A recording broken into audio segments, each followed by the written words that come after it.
that Elias would die young. His life was cursed from the beginning. When he was only 7 years old, his existence was already marked by death and chaos. He watched his mother Grace get murdered by his stepfather Tim. He strangled the woman with his bare hands, and when she was finally dead, he picked up a large kitchen knife and proceeded to stab himself in the chest multiple times until he died of blood loss. Elias locked himself in his room, and when he came out, the police were already taking her away in a body bag. It's no coincidence our first album, Body Bag EP, was called just that. In the early days, Blasphemous Requiem started as a garage band. Elias met our drummer Trill at our high school, and the two started dropping DMT at Trill's house and experimenting with guitars and amps. The first time I went to a black metal show is where I met Elias. We saw a band called Unholy Entrails play at some abandoned factory in New Jersey. Cherry Hill was our hometown. I'll never forget it. The band was screaming guttural noises, and it was the first time I'd ever been exposed to that type of music. Before I listened to faggy bands like Rush and Pink Floyd, I thought their music was complex from a technical perspective and therefore superior. The factory, which we had broken into, was a vast landscape of abandoned industrial city. It had been a cookie factory back in the 90s, but had been abandoned for close to 30 years. We used a platform as our stage, and the band lit the entire place up using candles and LED lights and smoke machines.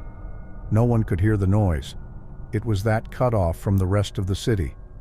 The first time I laid eyes on Elias, he jumped up on the stage and mutilated himself with a broken beer bottle and screamed into the microphone, "Kill for Satan."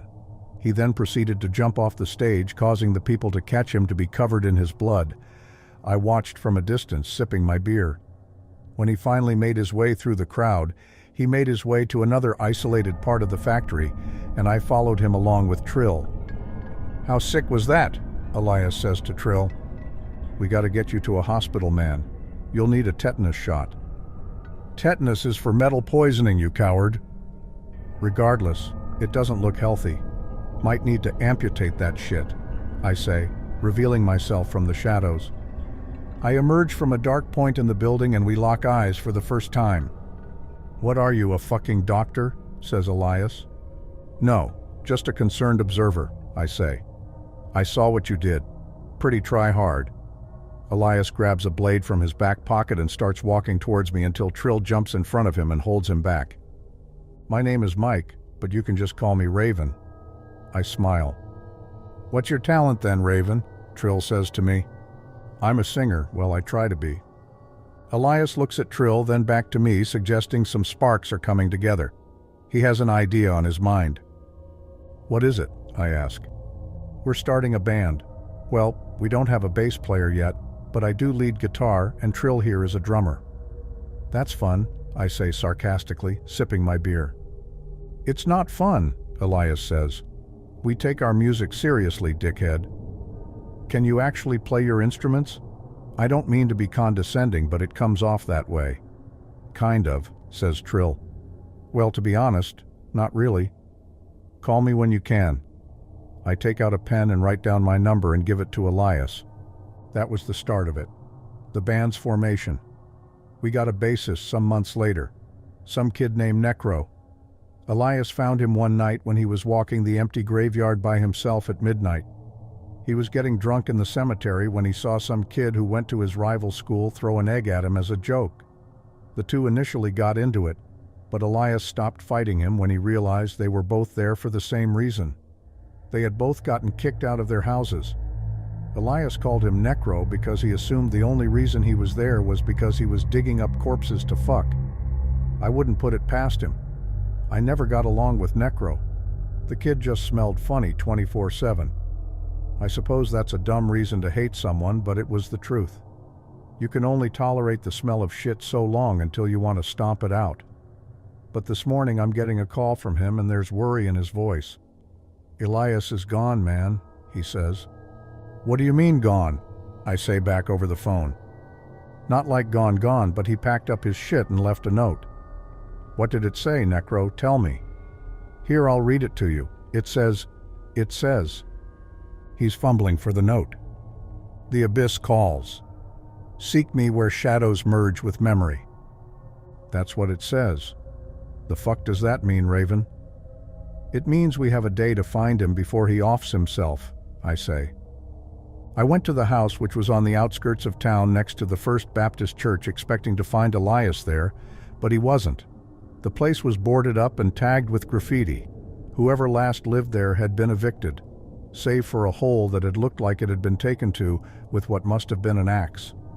I make my way through said hole and enter the basement only to see candles lit around a pentagram drawn on the floor with spray paint. Elias may not have been here now, but these things indicated to me he was here recently.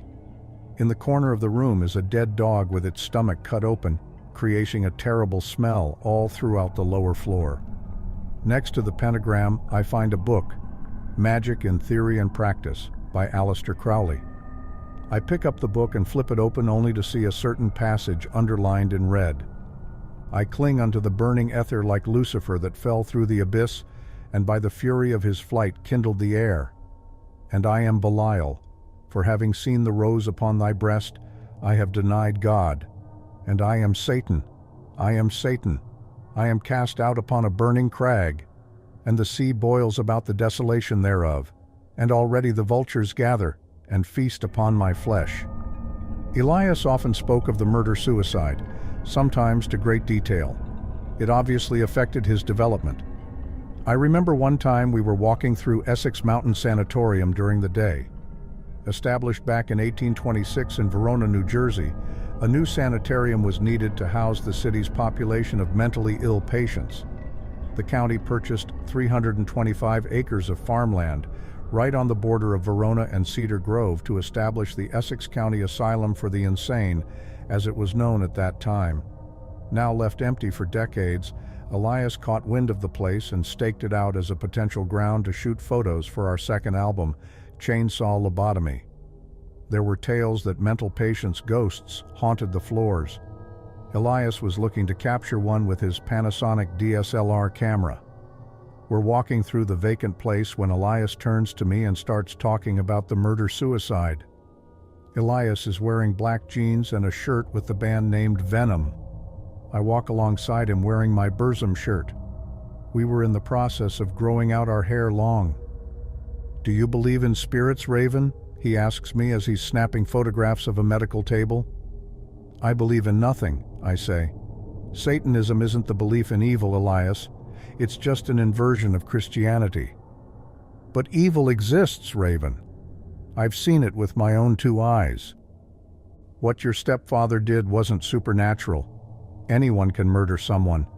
There's no spirits at play, only humans, and the cruelty we inflict upon one another." "I don't believe that," says Elias.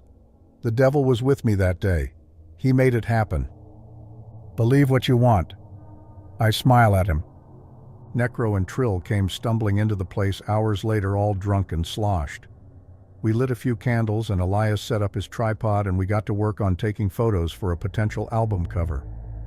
"This is gonna be so evil looking," says Necro. "No one will top this shit." We eventually take a photo of the four of us standing together in an empty ward, and Elias agrees it's badass looking at picture we will use. We start to make our way out, and I walk with Elias as Trill and Necro walk together 30 feet ahead of us. "You know, when I first met you, Raven, I didn't like you," he continues. "But you really brought this band together, man. I consider you a true ally." "Thanks, man," I tell him, being fully honest. "Blasphemous Requiem wouldn't be the same without you either." "Now let's go out tonight and fuck some whores," he says, "for Satan." He laughs manically. At the house, I found a picture of Elias and I together at some party we went to a few years back. Our faces were painted like corpses. On the back of the photograph, written in ink, there are the words, "Don't listen to the lyrics." I put the photo in my back pocket, exit the house and call Necro and tell him Elias isn't here. I warn him about the song. The song was called Malevolent Whispers, and the lyrics were written by Elias. It was a hidden track he put on Chainsaw Lobotomy. The lyrics referenced a murder-suicide, and the subject of the song begins to hear voices prompting him to kill. The lyrics listed as they appear in the album booklet: "A lover's tragedy. Dance upon the edge of the void. Knife to the heart, kiss of doom. Murder-suicide under the pale moon's gloom. I hear voices. They tell me to kill. Black night. Forever in freight. No afterlife. Malevolent whispers. X3. On this day, find me dead. Bullet wound in my head. I crave the void. I cast a spell, awaiting my eternity in hell. I get a call from Trill who says at the school they've found 2 bodies. 2 groupies of ours wearing blasphemous Requiem shirts were found hanging from the goalpost of the football field. Trent Bixler and Brad Mays, their necks broken and eyes popping out of their skulls. The song is cursed, Trill tells me. Fucking Elias, man. He out-eviled us all. This isn't a joke, I tell Trill. We can't sell any more copies of the album. This is the 6th suicide this year. I tell Trill to grab Necro and meet me at Circle of Despair. Circle of Despair was a hangout for members of the black metal scene. In the early days, we had found an abandoned bus stop that we later turned into our rendezvous. We often rehearsed there and drank beers there on Friday nights with some neighboring bands. The police caught wind of it, but so long as we weren't doing anything illegal, they let us set up shop. This was Elias's store. He often sold merchandise and albums from the basement to fans and girls that would come by looking for a copy of Chainsaw Lobotomy. We also used the place to bring back girls to fuck, and oh man, were they willing? Our band had become something of a cult hit, an underground phenomenon. Even the jocks at our school wanted in on the scene. We kindly told them to fuck off, but we were willing to sell them copies of the album. Necro and Trill come down the stairs, and when they do, I'm already waiting on the couch trying to text Elias but getting back no response. They sit on the couch across from me. Well, says Necro. You think he's dead? No, I say. He's still out there. I can feel it. He doesn't have the balls. Trill chimes in. Had he wanted to kill himself, he would have done it at the site of the murder, I say. Isn't that what the note implied? Maybe he's got something bigger up his sleeve, Necro says. Seek me where the shadows merge with memory, I whisper, referring to the note Elias left. What does that mean? Necro asks. I would have thought it was the murder site. I went there and found the place broken into, a pentagram on the floor, a copy of a Crowley magic book, a dead dog, and a photograph of Elias and I. He was obviously there hours before, but he must have left. Trill and Necro look at each other with profound uneasiness. Trill speaks, You don't think Elias would ever hurt anyone, do you? I take a moment to think about it. The kid was unhinged. Ever since the day I met him. He was always trying to out-evil us. First in school it was putting gum in some poor disabled girl's hair. Then it was setting fire to a nearby church which Elias never took the fall for. Then it was taking our album picture in an old mental asylum for lunatics. Was he stepping up his game? Would I find him, and would he reveal to me that this whole search party rescue mission was a practical joke played on us? I thought about the 2 suicides that happened this morning at the football field. This wasn't a joke. Whatever was happening, Elias was planning something big. Our first gig was held at a school stadium on Halloween. We only had a few songs at that point, but Elias entertained the idea of covering a few of his favorite songs. He was going to do vocals for our first show, and I took up the mantle on his guitar. The gym is packed and heavy with anticipation. It's dark and lit red by the LED lights we've set up, and I'm on stage holding my guitar, letting my amp let out a humming noise. Trill is on drums tossing his sticks in the air, and Necro on bass making low strumming noises. Elias is nowhere to be found. The crowd starts making booing noises. Faggot's gonna blow our first show, I say to Necro. What's he doing? Changing his tampon. Just then, Elias emerges from the fog, his face in corpus and covered in blood. He steps up to the microphone. The crowd goes silent. He looks determined and speaks into it. Good evening, maggots, Elias says to the crowd. We are Blasphemous Requiem. This is a cover song. It's called Black Tears. Now choke on your own blood and fucking die. Trill hits the drums in a machine-like manner and I start shredding on my battle axe guitar. The crowd immediately starts moshing and screaming positive feedback. Elias steps up to the mic, screams, "Yeah!" and sings, when I'm in this state of mind, "I'm wishing I was blind." Sometimes life is more than pain to me. I feel the power of my grief. Death would be such a relief. All the secrets that I hide would die with me. Some girl takes off her shirt and her tits flop around. Pushed against the front row are people clad in black leather and spike accessories, banging their heads, holding up their fists. Elias grabs a cross from his jacket and inverts it and sets it on fire using a small lighter he has. The crowd is swaying, lost in a trance. Elias reaches the chorus and we both grab the mic and scream into it.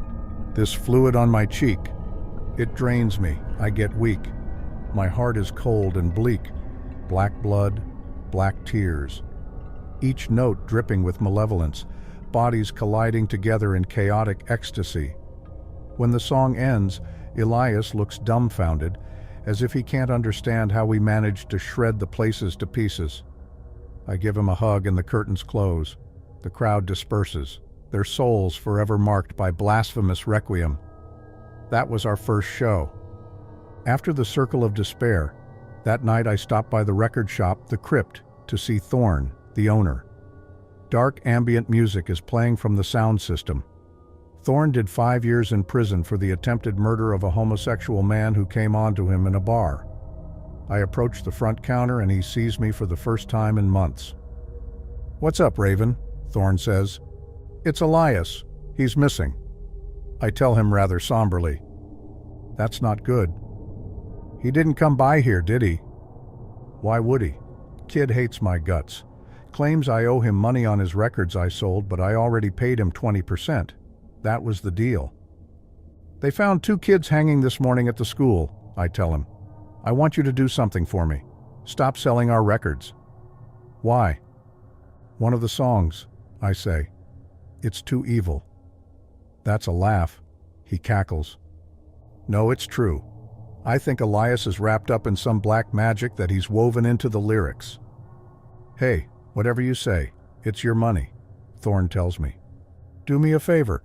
If you see Elias, tell him I'm looking for him." I get back to my apartment and make myself some gross hot pocket that I don't finish. On the news is a report about the 2 suicides. I crack open a beer and watch said report, and when I do, I think to myself that wherever Elias is, he must have heard the news. I go to phone my girl, Jenny, and when I do, it rings 4 times before she finally answers. "It's me." I speak into the phone.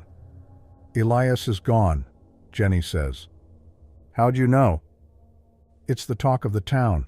Cops are looking for him too. His halfway house said he didn't come home the other night." "Do you think he's up to something?" "I think you made a huge mistake ever befriending that creep in the first place. Dude has problems." "He was fucked from the get-go," I tell her. "Who wouldn't?" "Do something for me?" she says. "What?" "When you find him, kill him. He's a menace and he's going to hurt someone." "That's heavy," I retort. The following morning I grab a bite to eat from a cheesesteak place and walk the cold Jersey streets hoping I'll catch Elias doing the same. I go to Jenny's place for a quick blowjob and she's more than happy to service me. Afterwards, I start making my way back to Necros' parents' house where his mom serves us coffee and we tell her about Elias. "Kid's never had a day where he wasn't getting in trouble," she exclaims. "Billy, I told you to stop hanging out with him before he brings you down too." "Mom, don't call me Billy in front of Raven," Necro says angrily. "Now do you boys want some of my homemade shepherd's pie?" "Sure, thanks," I say smiling. Necro hates to be called Billy. That night Necro and I take a bus to the graveyard where Elias and him first butted heads. Once again, Elias wasn't there. "This is where they buried her," he says. "Elias's mom." "Show me the gravestone," I tell him. We walk around going my alphabetical order until we find it. I'm immediately unnerved as I notice a letter has been placed on the stone, duct taped to it. I take it off and read it to Necro. "Dear Mom, coming to be with you soon." I know you're not in heaven and neither is Dad. I found a way to be with you, but it's going to take some planning. Did you ever think your son would be such a troubled kid? Sometimes I hope you're watching over me, but I know this shitty world exists in one of two outcomes. You either reside in flames or have been sent into the void. Either way, I'll see you soon, I hope. And if I don't see you, well, we will soon be a part of the same abyss. To eternity, Elias. Oh shit, this is bad. Necro looks at me in fear. He is planning something. I scream angrily. Fuck, Necro! What could it be? He's going to murder her, I say softly. Who? Karen. Necro looks at me in terror for me to suggest such a thing, but quickly swallows said thoughts in fear that I'm right. Karen was Elias's ex-girl. The two had a rough split. He met her at one of the shows and things were going along great until Elias told her of his rough past. Karen was always a cunt. I think when he opened up to her emotionally like that, she lost attraction to him. At first she saw him as this pure evil boy, this rock star. But after said reveal, she looked at him as sort of a victim and no longer wanted to associate with him. The two got into a heated argument, and Elias threatened to kill her with a knife. She got a restraining order against him and said he was a bastard child who was just like his father. Elias took it pretty hard. Karen was the only girl who ever had a fancy towards him. I'm doomed, he told me. Raven. No one loves me. Even my girl doesn't care about me. I looked at him with sympathy. I hired some whores for him to cheer him up, but there was no undoing the betrayal Karen set into motion. Elias was embittered, and Karen was the main culprit. I phone her and get no answer, so Necro and I start making our way to her parents' house. When we get there, there's already cops at the door. Karen's parents are talking to them at the front door.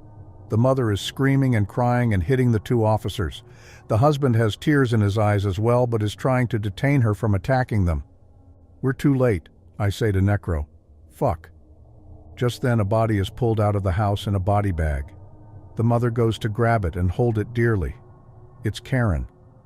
I approach the police officer and tell him my name is Mike, and he gives me the rundown on what happened. Karen was sleeping in her bed when someone came through the window. She was then brutally stabbed to death over 23 times. The perp left through the same window, and when the parents came home, they found Karen halfway alive, choking on her own blood. She was finally dead once the medic arrived. Given the restraining order, there is now a statewide manhunt for Elias. I think about letting the cops handle it, but then I realize Elias is a master when it comes to lurking in the streets. He was always getting kicked out of his halfway house.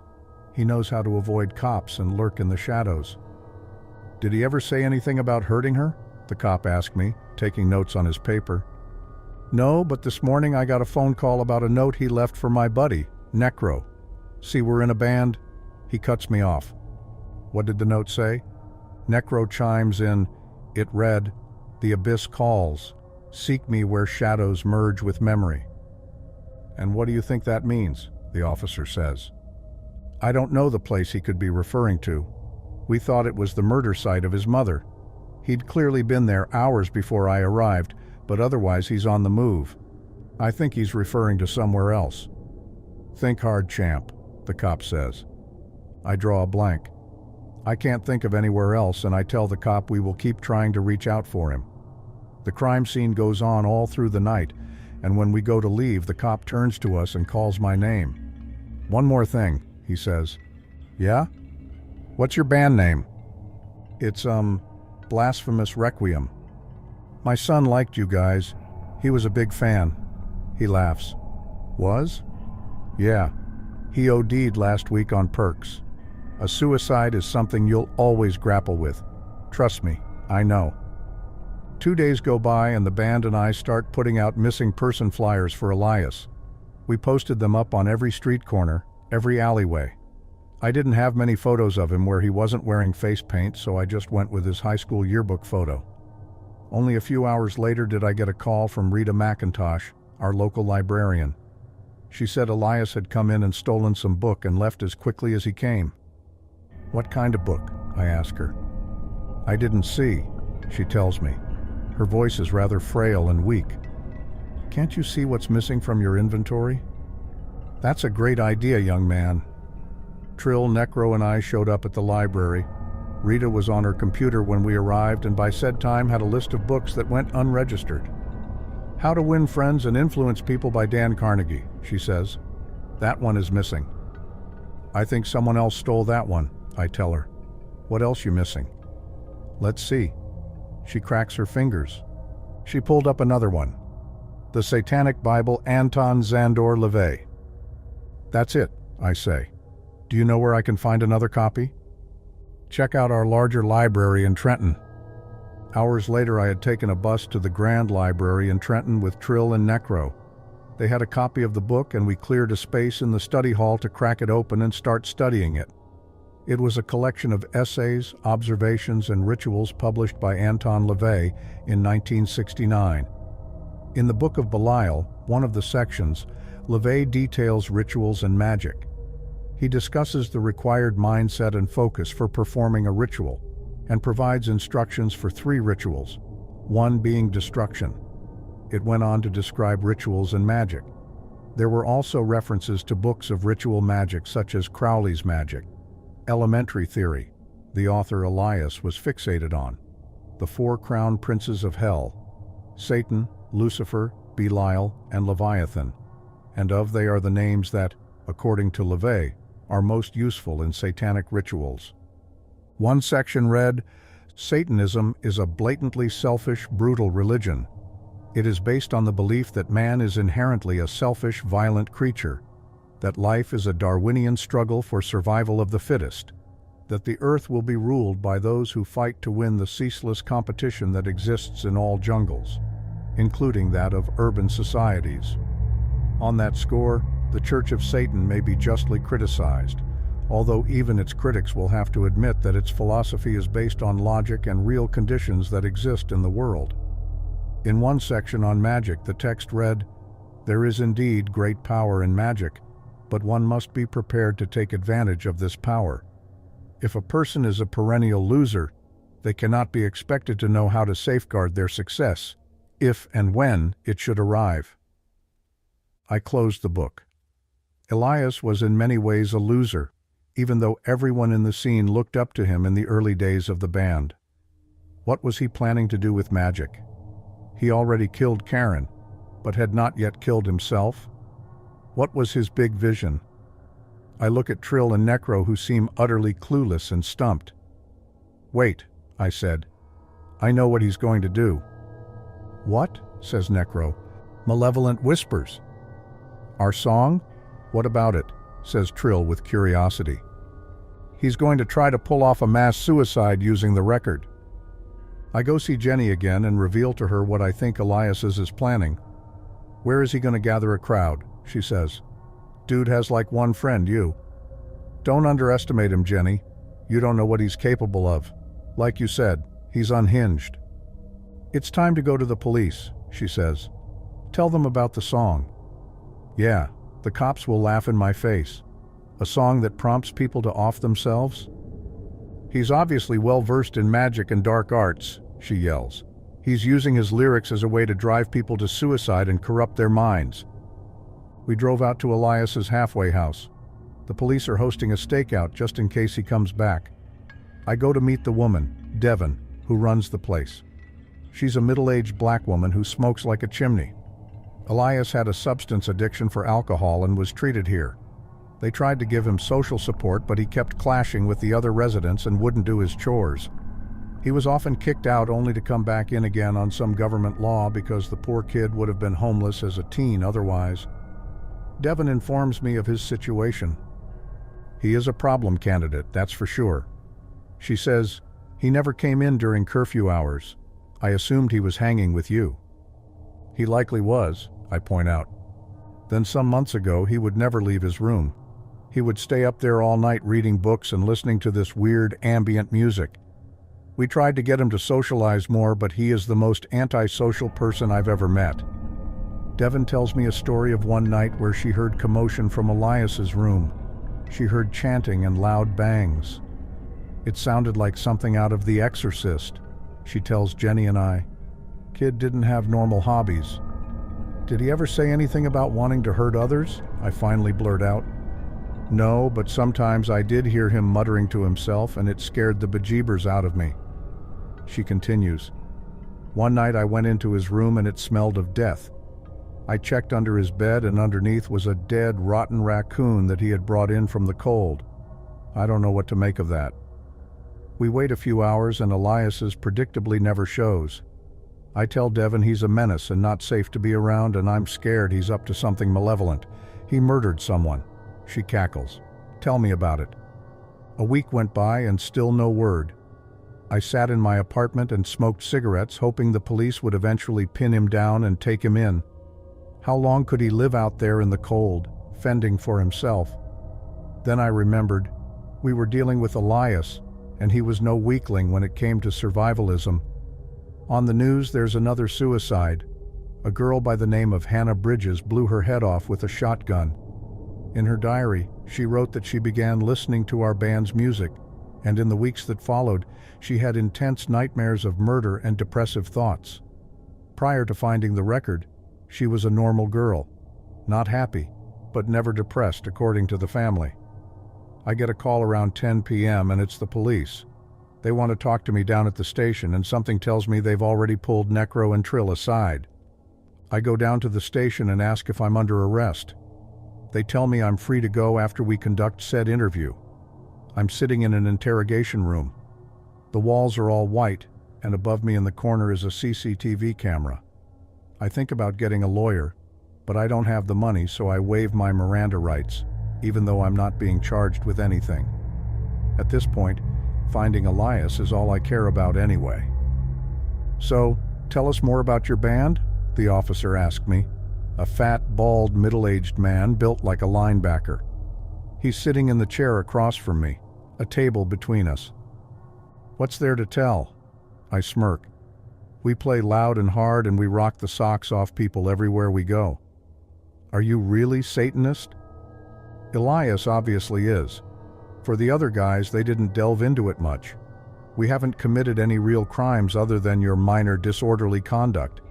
We're actually pretty nice people. I avoid telling him about the church Elias burnt down in fear I could be implemented. Why do you think so many of your fans struggle with depression? I think the music helps, or helped rather. Now, pause. I lean in close to him. I think one of the songs on the record has real occult shit attached to it from Elias. He's not just being edgy, he's crafting lyrics from an occultish standpoint. And the goal of that being? He wants to push people towards suicide. He's always trying to one-up himself on evil shit he can do. The cop informed me that sales of the record were now strictly forbidden after the suicides. They had been completely removed and confiscated from store shelves. A copy of Chainsaw Lobotomy is brought into the room by another cop, and the officer I'm speaking to holds it up and brings it to my attention. Let's take a look at the track list. Okay, I say. Track 1. The 7th key. Key to what? He throws his hands up and makes this stupid, confused expression. It's hard not to laugh. Well, Elias wrote most of these songs. I was reading a book the other day that the 7th key is used to invoke lust, pay homage to glamour, and rejoice in the delights of the flesh. Okay. He sighs and becomes overwhelmingly frustrated. Tell me more about some of the darker lyrics. Well, one song written by Elias is called Malevolent Whispers. I think it was inspired by his mother's murder. The lyrics go, a lover's tragedy, dance upon the edge of the void, knife to the heart, kiss of doom, murder-suicide under the pale moon's gloom. You think this is the song that's prompting fans to kill themselves? Yeah. I try to smile, but then realize I look like an idiot, so I straighten my face out. I'll look into this further, he says. For now, I want you and your band to stop making music. I want you to completely undo yourself from this black metal shit. Listen, you're a good-looking, nice young man. You're throwing your future away by embracing such trash. You're still young.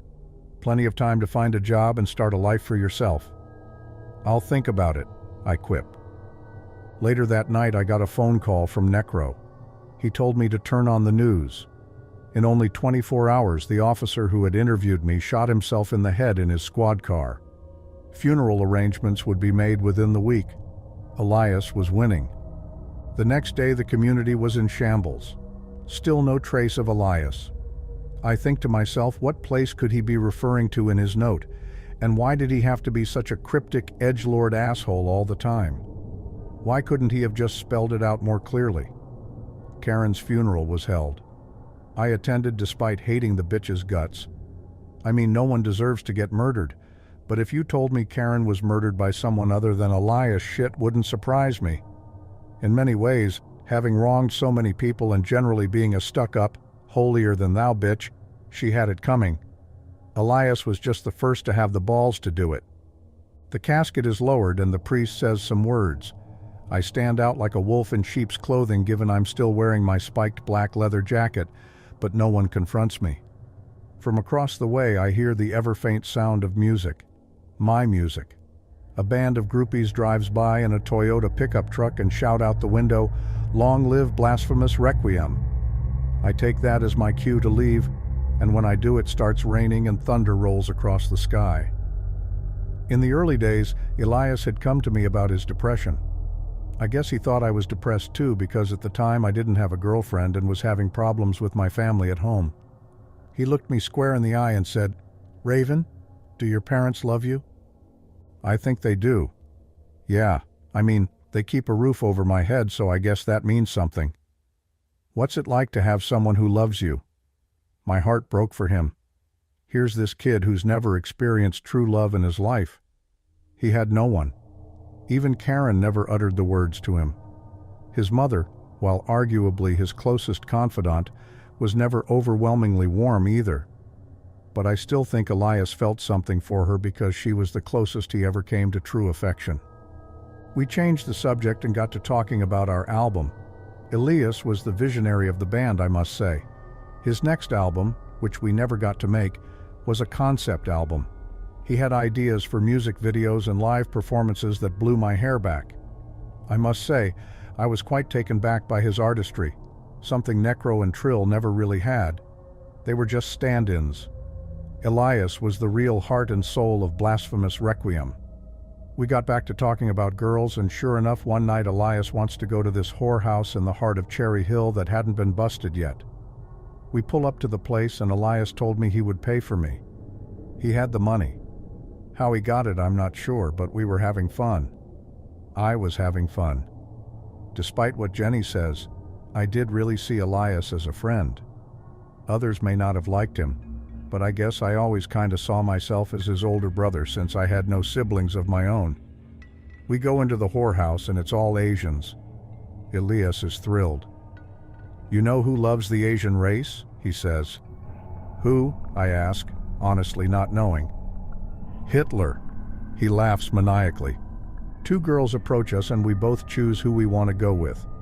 I honestly prefer the one Elias went with, but since he's paying, I'm more than happy to go with the other girl.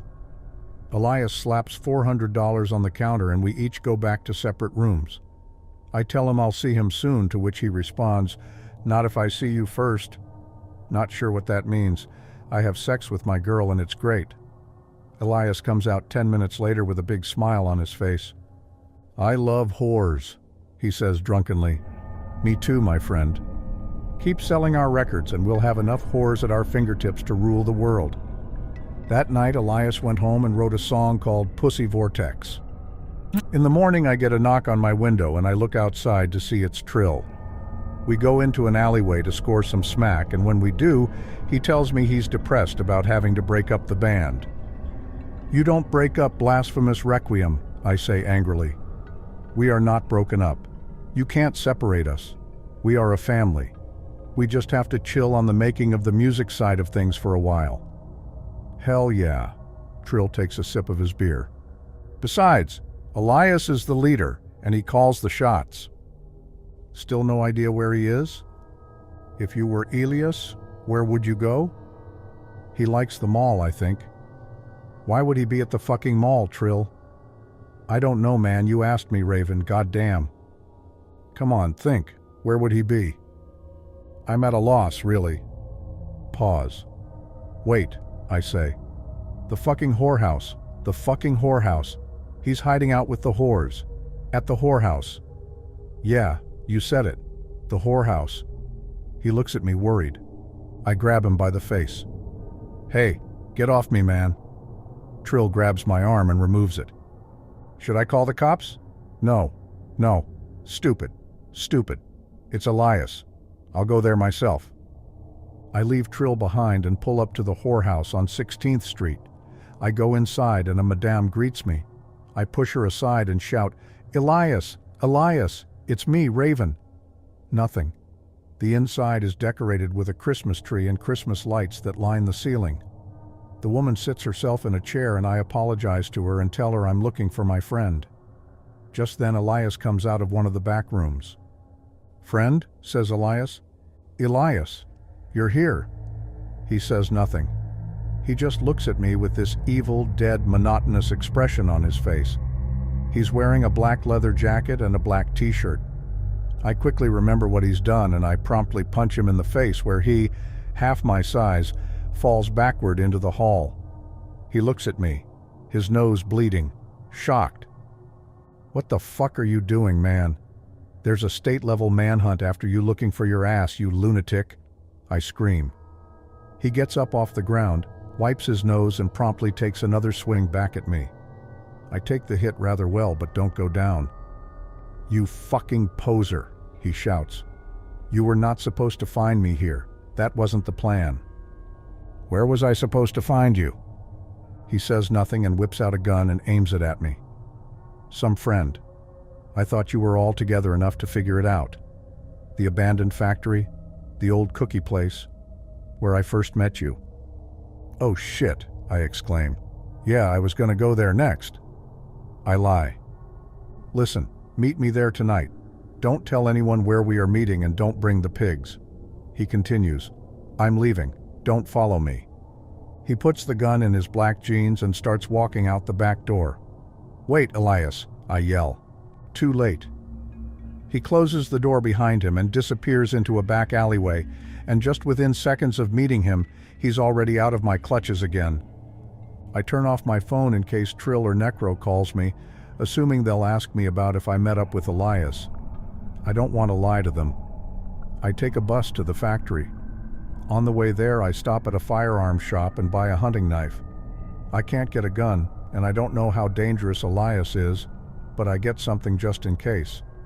I walk the 2 remaining blocks and arrive at the place and make my way through an opening of a fence that's been pushed down.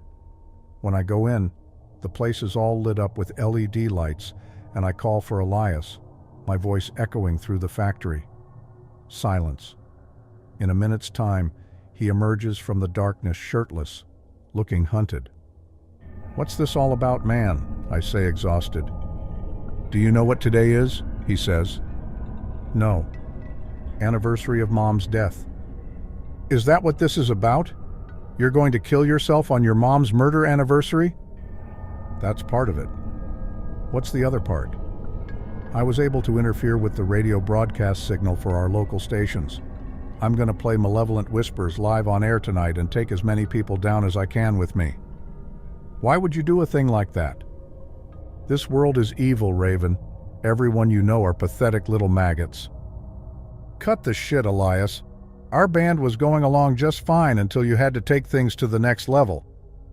This isn't a game to me, Raven. I've always taken Blasphemous Requiem seriously.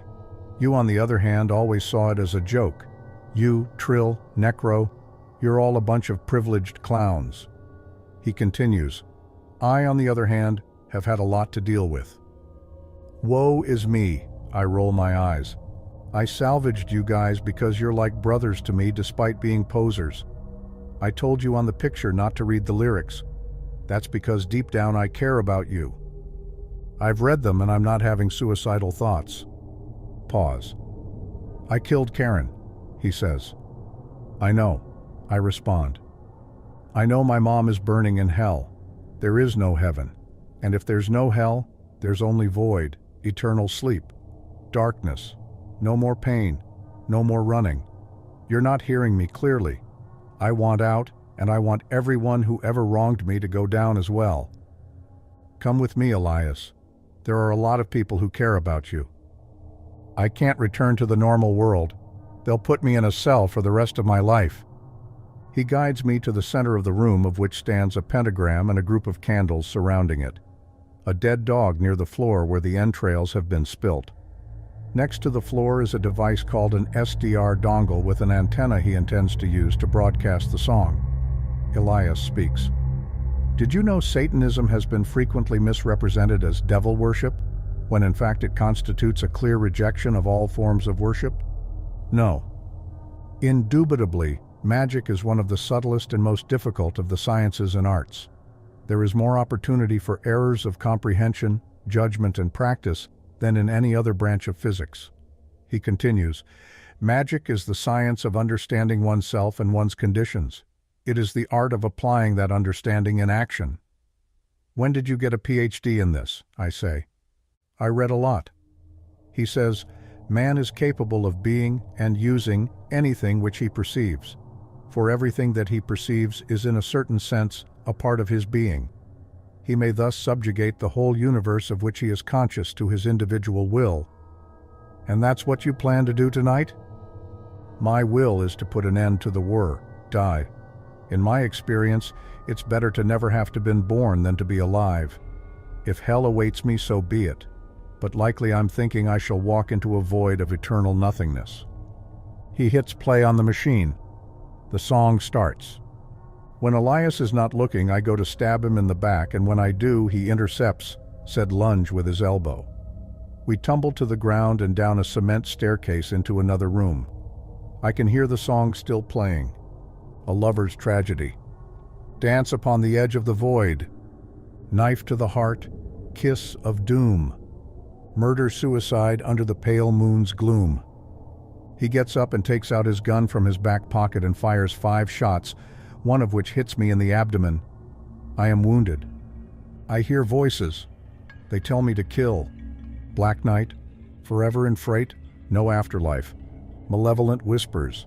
X3. I go to take cover behind a wall and Elias runs off. I shout to him, turn it off, stop it, now stop it. Too late, old friend. You tried to fucking stab me. Fuck you, coward. You're just like the rest. I don't want to kill you, Elias, but you can't do this. This is too much. I get myself up and pull out my knife again. I run to the other side of the room and he fires another 2 shots at me, which miss. I lock myself in a bathroom stall. Elias walks in, gun in hand, as I peer through the stall door. When he approaches the door, I swing it open, hitting him in the face, causing a rush of blood to exit his nose. I go to stab him and the blade catches his arm, cutting him. He runs off, and when he does, I wait 20 seconds before hearing a single gunshot from the other room. I go to investigate and I see Elias sitting on the floor, gun in hand, with a bullet wound in his mouth that exits out the top part of his skull. Blood is pouring out like a faucet. The song ends. On this day, find me dead. Bullet wound in my head. I crave the void. I cast a spell, awaiting my eternity in hell. I call the police and they put him in a body bag and take him to the morgue. The next day, I woke up to nightmarish insanity in the streets. Elias's horrifying chaotic vision turned real. Cars turned over. Fire hydrants busted. Homeless people hanging from crossing lights. A cop had shot his wife and kids and turned the gun on himself at a diner. Overdoses in the alleyways. Multiple carbon monoxide poisonings. Families who set their houses ablaze and died in fiery agony. Elias had won. Necro was dead too. He was listening to the song that night and slit his wrist in the bathtub. I met with Trill, who says we are going to leave New Jersey and start a new band. Blasphemous Requiem was over. And I wondered to myself what new nether regions Elias had found himself in, because wherever he was going, it wasn't going to be up. The funny side of this story, if there is a funny side, is that we started the band with the intention of having fun. And it was for a while. I considered Elias my best friend. But what he did changed the landscape of metal forever. Though he was buried under some power lines, to this day Satanist fans still visit his grave to pay their respect. I guess that's what I never realized about metal. Some of the people in the scene, for them, it's more than just music. They truly wish death and destruction upon the world. Elias had got what he wanted, to be a martyr, and I suppose his legacy will outlive mine. I remember he once told me instead of Elias he wanted to be called Voidwalker. I always thought it was kinda cheesy, so I shot the idea down and told him to stick with Elias. But in a way, that's what he was. In his short life he walked a tightrope along the brink of death, fascinated by it, channeling a dark void to come bring him home. Home was nowhere, but in the end, he finally got what he wanted, to be erased from existence. Robert Gabe is a 31-year-old writer who resides in Pennsylvania. This story is a work of fiction. Any relation to real-life individuals is purely coincidental.